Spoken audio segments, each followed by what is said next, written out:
Hello everyone, it's spoiler time here in Arena Underground. Today we show you more cards from Ikoria Lair of Behemoths. As always, if you enjoy our content, please make sure to click that like and subscribe button below. It's a way to support our channel for free. And now let's jump right into the spoilers for today. Alright, so we're looking at Offspring's Revenge, 5 mana enchantment. At the beginning of combat on your turn, exile target red, white, or black creature card from your graveyard. Create a token that's a copy of that card, except it's a 1/1. It gains haste until your next turn. This card is really awesome. It's basically like a Nightmare Shepherd type of enchantment. The only thing is you do have to exile the card, and it limits you on the Mardu colors, right? Red, white, and black, and it's 5 mana. Meaning you have to wait till turn 5 to start doing things, but if you build your deck around this card, this could be pretty cool. Maybe you have a lot of Mardu color type cards that have good enter the battlefield effects, so you get to every turn, at the beginning of combat on your turn, you get to exile a target card, bring it back in. It's a 1/1, it has haste, but you also get to repeat the enter the battlefield effect. So yeah, I think this card, it's more for I'm not sure if there's going to be like a standard meta deck using this card. I find it very hard to believe. I think if it was like 3 or 4 mana enchantment, it would be much better for that use. But otherwise, I like this card, and I hope we see a lot of janky decks built around it. Pretty cool card. Alright, moving on. We have Skycat Sovereign, 2 mana 1/1 in the Azorius colors, creature elemental cat with flying. It says Skycat Sovereign gets +1/+1 for each other creature you control with flying. You can pay 4 mana, 2 colorless, 1 white, 1 blue, create a 1/1 white cat bird creature token with flying. So we're looking at the theme here of creatures that shouldn't have wings but have wings. We see a flying cat here, and this is gonna be part of some sort of aggro flying strategy. We've already seen Azorius Flyers being played for the past couple of months. Pretty cool deck, aggro. I like to play that list a lot actually. And this is going to be some sort of, not a lord, right? Because it doesn't give other creatures +1, but it's that one card that just takes the advantage of having a crew of small flying creatures, giving it +1/+1 for each of them. And then if your board is not as big, you can definitely pay that 4 mana to create your own 1/1 flying tokens and grow the Skycat Sovereign. I like this card a lot. I hope we see a lot of play of it in the aggro Flyers deck. I'm really hoping for that deck to maybe become part of the meta, because I do enjoy playing that list a lot. Okay, we're looking at Unpredictable Cyclone, 5 mana enchantment in the red colors. This is really good enchantment, guys. Let's read it. If a cycling ability of another non-land card would cause you to draw a card, instead, exile cards from the top of your library until you exile a card that shares a card type with the cycled card. You may cast that card without paying its mana cost. Then put the exile cards that weren't cast this way on the bottom of your library in a random order. And it also has cycling too. So, let me go back. If a cycling ability of another non-land card would cause you to draw a card. So basically, any cycling ability, let's say if you have a creature that has cycling, you cycle it, it will make you draw a card, right? Because that's the cycling effect. Discard a card, draw a card. So at that point, you get to exile cards from the top of your library until you find a card that shares that card type. So if you cycle a creature, let's look at it. Potentially, you have an 8/8 cycling creature that cycles for 2 or for 3, right? You have it somewhere on your deck. You have a couple of copies of it. You get to cycle a creature for 1 or 2 mana, and you get to look in your deck, you know, start drawing cards from the top of your deck, look at them, find that other creature type. It could be an 8/8, it could be an 11/11 for that matter, and you get to cast that card without paying its mana cost. if I'm not wrong, if I'm saying this correctly, this card is amazing, and you can have multiples of it in your deck without worrying. Like if you draw a second one, you can cycle it, and that even triggers and allows you to find another enchantment in your deck. So I think this card is awesome. If you build around, if you build like a cycling deck around this card that it's trying to get on the battlefield quickly, maybe a little bit of ramping going on, and then you start cycling things and just casting things, putting them on the battlefield pretty much. That is awesome. Yeah, this is gonna be unpredictable. That's what it's gonna be. All right, let's move on. All right, we know that Joiner of Forces, 4 mana 4/4, legendary creature, human warrior. Whenever a non-human creature you control attacks, look at the top 6 cards of your library. You may put a human creature card from among them onto the battlefield tapped and attacking. It gains indestructible until end of turn. Put the rest of the cards on the bottom of your library in random order. This is another potentially breakable card. Similar to the cycling enchantment we just saw, we know that Joiner of Forces, 4 mana 4/4, already nice enough stats, but whenever a non-human creature you control attacks, so let's say if you build a deck in the Boros or Mardu colors, or you know, something with red and white, you can have a bunch of non-human creatures and have the 1, 2, 3 copies of Winota. It's legendary, so keep that in mind. And whenever one of these non-humans attack, you get to look at the top 6 cards of your library, put a human creature card from among them onto the battlefield. Okay, I see. So it's just put a human. So you need to kind of mix it up. You need to have humans and non-humans. But in any case, you may put a human creature card from among them onto the battlefield, tapped and attacking. So it doesn't say till the end of the turn or anything. That creature comes in, it's tapped, is attacking, it has indestructible, and it stays on the battlefield with you afterwards. That could be really breakable. This card is really cool, and I think we're gonna see a lot of play from this. Yeah, I really like this card. I can definitely see this in a cool aggro deck that it's waiting to attack with a non-human and cast a finisher. Not cast, just put a finisher on the battlefield attacking with haste, indestructible. That would be awesome. Okay, moving on. Necro Panther, 3 mana 3/3 in the Orzhov colors, creature, cat, nightmare. So good stats already. 3 mana 3/3. It has a mutate ability, so that's also a plus. 4 mana mutate in a combination of white, black, and 2 colorless. It says whenever this creature mutates, return target creature card with converted mana cost 3 or less from your graveyard to the battlefield. This is going to be a really good card as well. Again, you get to mutate or mutate into it, and whenever it mutates, you get a card back from your graveyard. 3 mana or less mana cost, but still really cool ability. I think this is one of those mutate cards that we might see often play. We'll have to wait, as always, to see what sort of decks come out of this new Ikoria set, but I think this is one of the good mutation cards in the set for sure. 3 mana and a cost of 4 mutate. I think this could be really good, really playable. Alright, now we're looking at Yorion Sky Nomad, 5 mana 4/5. Legendary creature, bird serpent. Now it is a companion. As a companion, it says your requirements to use it as a companion is your starting deck contains at least 20 cards more than the minimum deck. So I guess that means if this is allowed in standard, you get to have a 80 card minimum deck. All right, I mean, I could definitely see somebody playing an 80 card deck. That could be really janky. I don't know if that'll work, but it could be cool to see.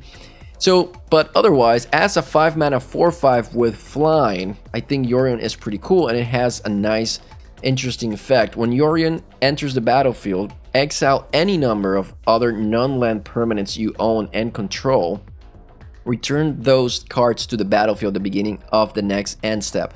So it basically has a blink effect similar to Thassa's effect, but you get to blink any number of non-land permanents. So if you have an Agent of Treachery, if you have a Flip on the battlefield, if you have, you know, all the good Azorius Colors blink cards on the battlefield, you get to blink them all at the same time and get all the enter the battlefield effect triggers again from all these cards at the same time at the end step. I think Yorion could see some really cool jank blink play if the meta allows it. So yeah, I like this card as well.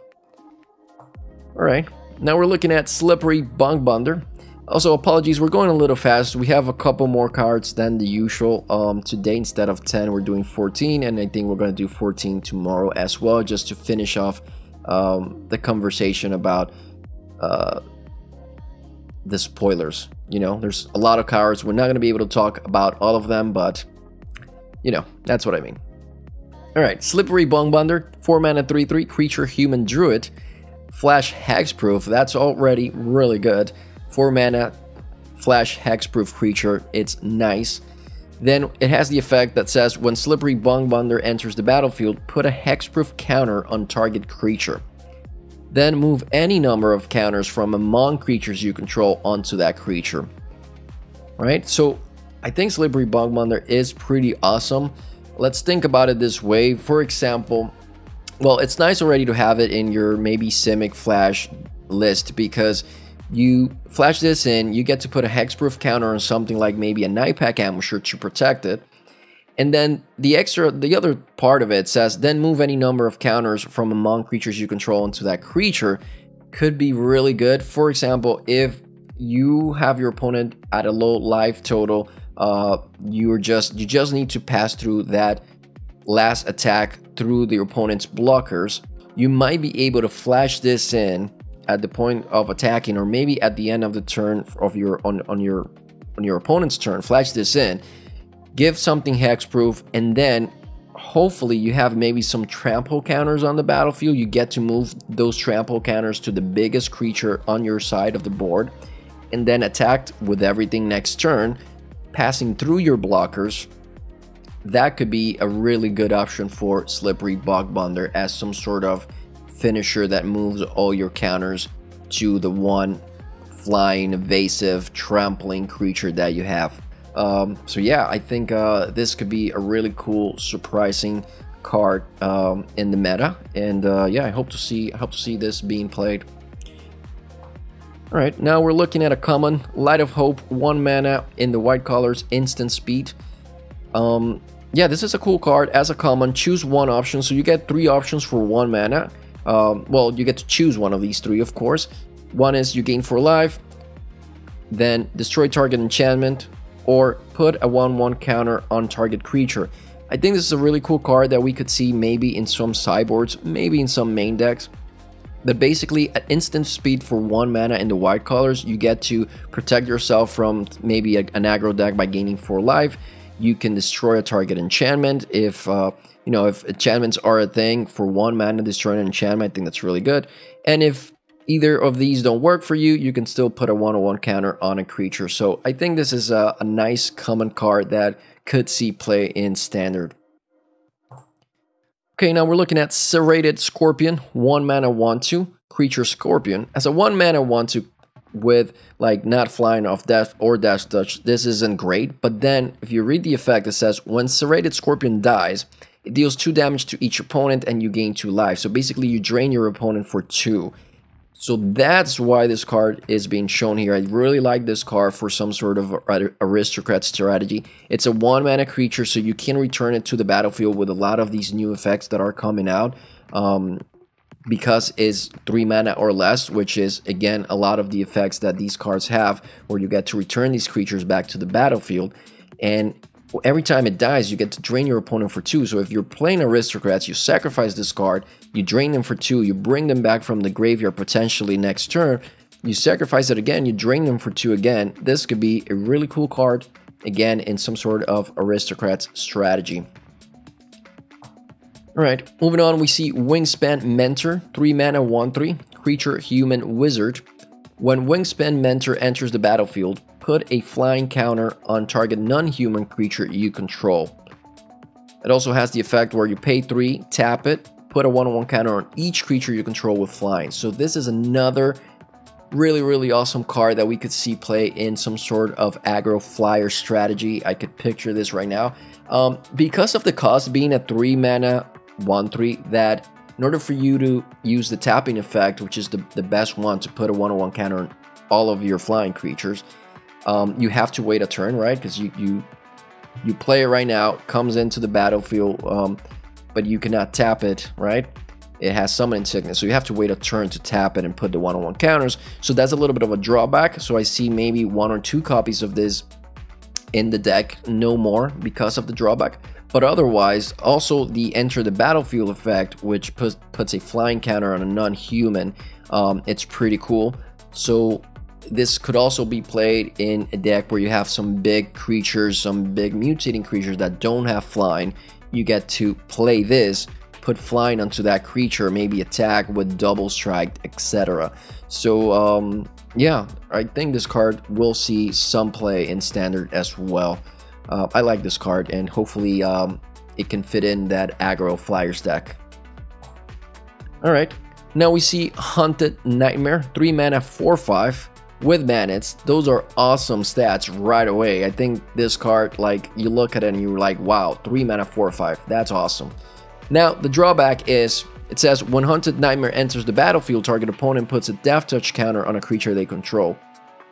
So, you know, it's not great. This comes in, it's a 4/5, it has Manits, so like if they have the 1 creature, they're not going to be able to block your Hunted Nightmare, so you're still good.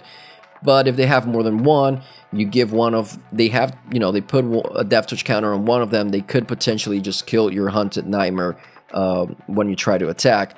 But if you can figure out a way to play maybe some removal spells alongside Hunted Nightmare, I think this could be great. You get to kill, you know, the one creature that potentially gets the death touch counter afterwards, and then you have a 3 mana 4/5 on the battlefield with Manits. That's really good. And I hope we see a lot of play from this card. I'm definitely gonna put this in my Menace tribal deck that I'm building, and yeah, it's pretty cool. Okay, now we're looking at Lord Drakus or Drakus, 3 mana 2/3 in the Izzet colors, creature lizard beast, mutate for 2 in a combination of blue and red. Yeah, this is a really good mutate card because it's only 2 mana, so you get to mutate for 2. That is awesome. You get to mutate early in the game. And it says whenever this creature mutates, return target instant or sorcery card from your graveyard to your hand. So really good effect as well. I'm pretty sure we're going to see a lot of play of this card. We can definitely see it in Izzet decks. We could see it in a mono blue deck potentially, or mono red as well, because of the mutate option of the combination of colors. And then you get to return something from your graveyard to your hand, like maybe a burn spell, maybe a counter spell, maybe a spell that draws you cards. I think Lord Drakus it's really cool, and I think it's one of these new mutate creatures that we're going to see a lot of play in standard. Yeah, I like this card a lot. Alright, now we got to our final card for the day, Giganta the Wellspring. 5 mana 5/5. It's a companion. Says the requirements for companion, it's no card in your starting deck has more than 1 of the same mana symbol in its mana cost. What does that mean? So basically, as you see, Giganta itself has 4 color. For you to play it, it's 4 colorless in a combination of red and green, so it's already fulfilling its companion requirement for your deck. So what that means is you can play things that have two or more different colors. So it could be 1 red, 1 green, combination colors of red, green, of blue, white, whatever it is. But you cannot have cards that have potentially 2 greens or 2 blues, or, you know, 2 green and a black, because you already have 2 of the same. So you cannot have that in your starting deck. But talking about the effect of Giganta itself, it says tap Giganta and add white, blue, black, red, and green. So you get 5 different colors of mana by tapping Giganta. It says this mana can be spent to pay generic mana cost. being that you cannot use it to pay for colorless mana. So basically, if you're playing a 4 mana Golgari spell that has 2 colorless, 1 black, 1 green, you can use Giganta, you tap it, you get to use the green and black colors from it to cast the spell, but you need to pay the extra 2 colorless mana from your lands. So keep that in mind. I think Giganta is awesome, allowing you to just get these 5 colors, so it adds on to a 5 color strategy, maybe like a Niv Mizzet deck. Niv Mizzet lists are really cool. We've seen a lot of those being played with like Fires of Invention, so adding something like Giganta that could allow you to cast Niv Mizzet earlier, it's pretty cool. I like Giganta. I think we're gonna see a lot of jank options coming from Giganta. And yeah, I think we've reached the end of the spoilers for today. We'll see you again tomorrow with more previews. Again, all the cards have been already spoiled. I'll leave a link in the description for the website for the Wizards Magic article that has all the spoilers. Leave a comment, please. Tell us what cards you like the most from the current set.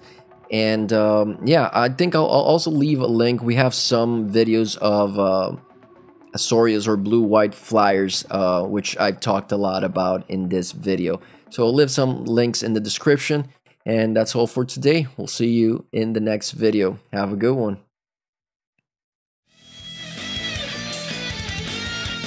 That was all for today. Please make sure to like and subscribe if you enjoyed the video, and click the bell icon if you want to get notified whenever we upload new videos. Have a good one.